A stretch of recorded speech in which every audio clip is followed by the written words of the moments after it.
Hello guys, हम लोग medieval history पढ़ रहे हैं, मध्यकालीन इतिहास। मध्यकालीन इतिहास में हमने इसके पहले वीडियो अपलोड किया है उत्तर मुगल काल। आप लोग ना देखे हो तो उसको देख लीजिएगा, क्योंकि उसमें हमने उत्तर मुगल काल में जो उत्तर मुगल काल के मुगल वंश थे उनको भी देख लिए हैं, और बाकी के औरंगजेब के बाद के मुगल वंश से लेकर 1857 की क्रांति तक जो अंतिम मुगल बादशाह थे बहादुर शाह जफ़र, वहाँ तक देखे हैं। उसके बाद उसमें हमने प्लासी के युद्ध को कवर किया था, बक्सर के युद्ध को कवर किया था। उसके बाद ट्रीटी ऑफ इलाहाबाद की संधि पढ़ाए हैं, ठीक है। उसके बाद जो राम मोहन राय थे उनको राजा की उपाधि किसने दी थी, इसको भी बताए हैं। बहुत सारी इंपॉर्टेंट पॉइंट है, बहुत कम समय में बहुत ज़्यादा मैटर उसमें कवर किए हैं, आप लोग उसको जरूर देख लीजिएगा। चलिए आगे देखते हैं थोड़ा सा मराठा साम्राज्य का इतिहास। छत्रपति शिवाजी महाराज, इसमें वैसे तो हमको पढ़ना है 2-3 वीडियो, लेकिन हम एक ही वीडियो में समझाने का प्रयास किए हैं। उसके बाद फिर हम नेक्स्ट शुरू करेंगे मॉडर्न हिस्ट्री, आधुनिक इतिहास, आधुनिक भारत का इतिहास, ठीक है। चलिए आइए स्टार्ट करते हैं, इसको देख लेते हैं। नेक्स्ट वीडियो में हम लोग पढ़ेंगे कि कैसे कैसे सबसे पहले किसने भारत पर आक्रमण, किसने भारत पर मतलब कैसे कैसे अपना साम्राज्य का विस्तार किया, ठीक है। चलिए आगे इसको देख लेते हैं। मराठा साम्राज्य का इतिहास। छत्रपति शिवाजी महाराज। छत्रपति शिवाजी महाराज ने मराठा साम्राज्य की नींव रखी। देखिए, इन्हें शुरू से ही छत्रपति शिवाजी महाराज नहीं कहा जाता था, इनका नाम था शिवाजी महाराज, ठीक है। लेकिन छत्रपति जब इनका राज्याभिषेक हुआ तब से इनके नाम के आगे छत्रपति लगने लगा, ठीक है। आगे देख लेते हैं। इनका जन्म 19 फरवरी 1630 को वर्तमान महाराष्ट्र राज्य में पुणे जिले के शिवनेरी किले में हुआ था। जैसे जब महाराष्ट्र की बात आए तो आपके माइंड में एक इमेज बन जाना चाहिए कि इंडिया मैप में अच्छा महाराष्ट्र का लोकेशन यहाँ पर है, ऐसे बन जाएगा, तब आपको कोई भी चीज़ जल्दी समझ में आएगी, ठीक है। जैसे अगर हम गुजरात का नाम लें तो आपके माइंड में तुरंत एक इमेज सेट हो जाना चाहिए कि अच्छा गुजरात राज्य यहाँ पर स्थित है, तब ये जल्दी से समझ में आएगा। आगे देख लेते हैं। पुणे जिले के शिवनेरी किले में या दुर्ग में हुआ था। इनके पिताजी का नाम शाहजी था और माता का नाम जीजाबाई था, ठीक है। इनकी माता ही इनके समझ लीजिए पहली गुरु थी छत्रपति शिवाजी महाराज की। इनके शाहजी बीजापुर सुल्तान के यहाँ प्रथम श्रेणी के सरदार थे। शाहजी के पास पूना एवं बंगलौर की जागीर थी। जो इनके पिता थे शाहजी, शिवाजी के पिताजी का नाम था शाहजी। शाहजी जो है, जो उस समय के सुल्तान बीजापुर सुल्तान के यहाँ प्रथम श्रेणी के सरदार। शाहजी के पास पूना एवं बंगलौर की जागीर थी। हमने एक टॉपिक कवर किया है बहमनी साम्राज्य, आप लोग उसको ना देखे हो तो वहाँ देख लीजिएगा कि उस समय बहमनी साम्राज्य में मतलब कौन कौन सा क्षेत्र अधिक विकसित था, ठीक है। आगे देख लेते हैं। शिवाजी महाराज के आध्यात्मिक गुरु रामदास थे और इनका विवाह 1640 ईस्वी में साई बाई निम्बालकर से हुआ था। इनके अभियान देख लेते हैं, कुछ इंपॉर्टेंट अभियान। सबसे पहला अभियान बीजापुर सुल्तान के विरुद्ध। इसी क्रम में 1646 में तोरण के किले को जीतकर अपने अधिकार में ले लिया और इसी वर्ष मुरुम्बगढ़ का किला भी जीत लिया। 1647 में कोंडाना एवं चाकन का किला भी इन्होंने जीत लिया और पुरंदर का महत्वपूर्ण किला भी जीत लिया। शिवाजी और अफजल खां की मुलाकात, इसको थोड़ा सा देख लेते हैं। जो अफजल खां था वो वही जो बीजापुर के सुल्तान थे आदिल शाह। बीजापुर के यहाँ पे हमने पढ़ा था ना, बीजापुर के सुल्तान थे आदिल शाह, इन्हीं का एक सूबेदार था अफजल खां। अफजल खां को बीजापुर के सुल्तान ने शिवाजी को भेजा था शिवाजी के पास संधि करने के लिए, ठीक है। तो जो अफजल खां था वो एक शक्तिशाली था, ताकतवर था। तो वो लगभग समझ लीजिए 6.5 फीट का था। उसके पास इतनी ताकत थी कि वो किसी का सर दबोच कर ही इसको मार डालता था, ठीक है। तो शिवाजी को उनके अधिकारियों ने उनको बताया था कि वो बहुत ताकतवर है। तो शिवाजी जब उनके पास गए थे उनसे मिलने के लिए अफजल खां से, तो उस समय शिवाजी ने स्टील का कवच पहन रखा था, ठीक है। स्टील का कवच पहने थे और उसके बाद बाघ नख हथियार को छुपाकर तब उनसे मिलने गए थे अफजल खां से, ठीक है, ऐसा कहा जाता है।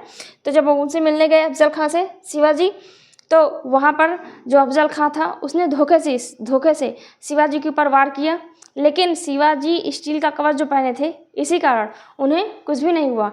उसके बाद जो है जो शिवाजी बाघ नख हथियार छुपाकर उसके पास लेके गए थे ना, उसको पहनकर तब वहीं पर अफजल खां की हत्या कर देते हैं और उसके किले पर अधिकार कर लेते हैं, ठीक है। ये है इसकी कहानी।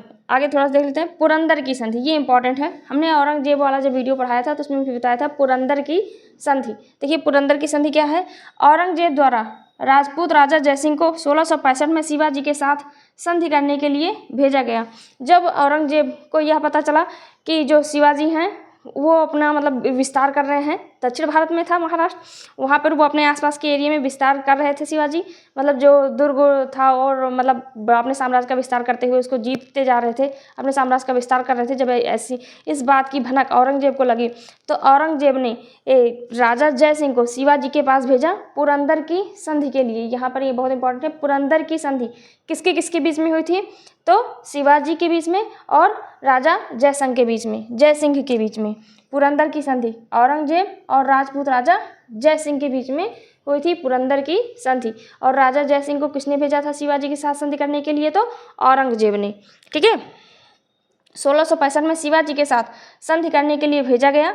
संधि की शर्तें, संधि के तहत शिवाजी को अपने किले मुगलों को देने पड़ते हैं, जिससे औरंगजेब की एक प्रकार से प्रतीकात्मक जीत हो जाती है। शिवाजी को औरंगजेब की अधीनता स्वीकार करनी पड़ी। शिवाजी को अपने जीते हुए 35 किलों में से 23 किले मुगलों को देने पड़े। शिवाजी ने अपने बड़े पुत्र संभाजी को औरंगजेब के दरबार में भेजा, वह 5000 का मनसब दिया गया। जयसिंह शिवाजी को औरंगजेब के दरबार में चलने के लिए विनम्र निवेदन करते हैं। जो राजा जयसिंह के भेजा था ना, जयसिंह शिवाजी को औरंगजेब के दरबार में चलने के लिए क्या करते हैं, प्रार्थना करते हैं और मुगल सत्ता से रियायत दिलाने के लिए आगरा में आमंत्रित करते हैं। शिवाजी 1666 में आगरा में औरंगजेब के दरबार में गए, जहां पर शिवाजी को कैद कर जयपुर महल में भेज दिया जाता है।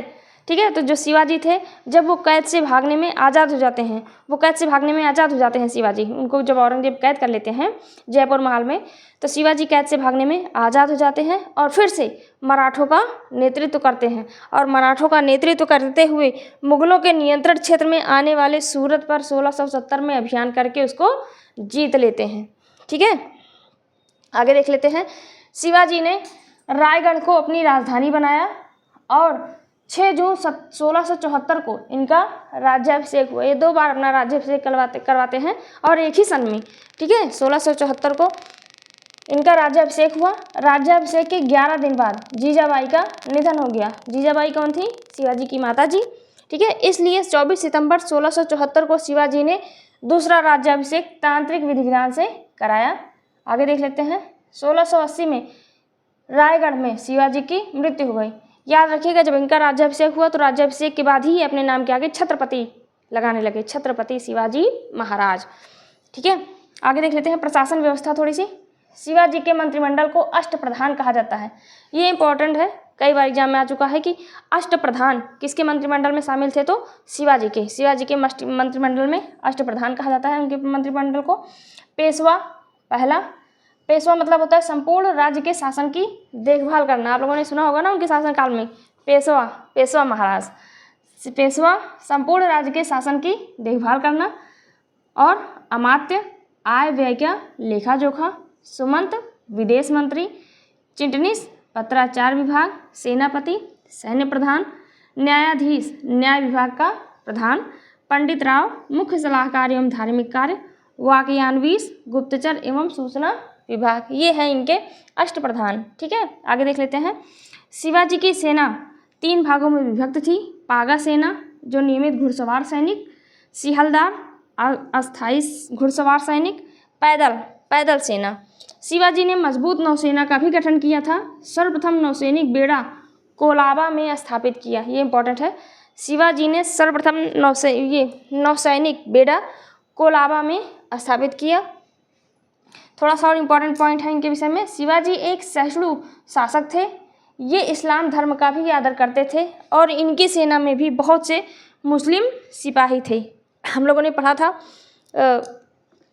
चले जाने दीजिए। इतिहासकार स्मिथ शिवाजी के प्रशासन को डाकू प्रशासन के नाम से पुकारते हैं, क्योंकि जो शिवाजी थे वे गोरिल्ला पद्धति युद्ध का उपयोग करते थे। आगे, औरंगजेब ने शिवाजी को पहाड़ी चूहा की संज्ञा दी।